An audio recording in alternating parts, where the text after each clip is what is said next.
Imaginează-ți un depozit care menține excelența operațională la cele mai înalte standarde.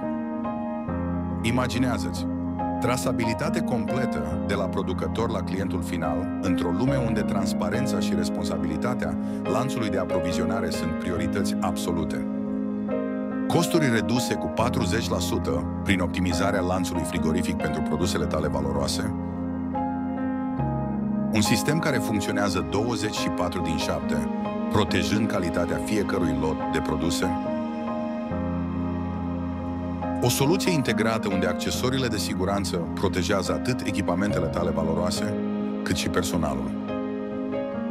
Avantajul competitiv al unui lanț de distribuție care nu cunoaște întreruperi, nici măcar în vârfuri de sezon.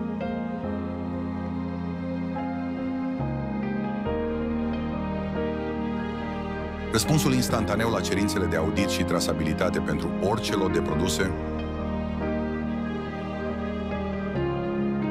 Reducerea cu până la 40% a pierderilor cauzate de fluctuațiile de temperatură din lanțul logistic.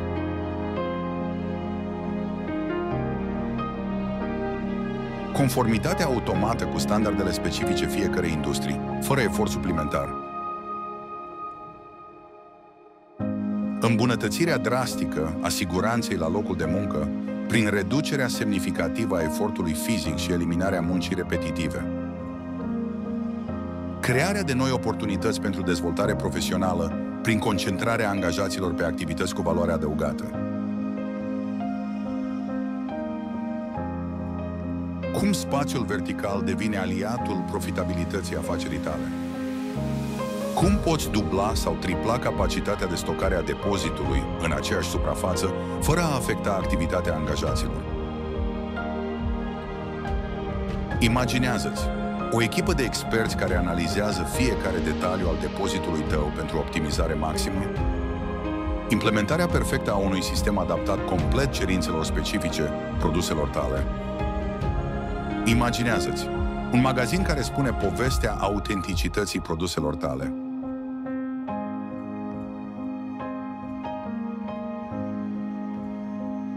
Imaginează-ți partenerul care înțelege fiecare detaliu al domeniului tău de activitate. Tot ce ți-ai imaginat pentru excelența produselor tale există deja. Cu Eurofit, standardele înalte devin realitatea afacerii tale, începând de azi.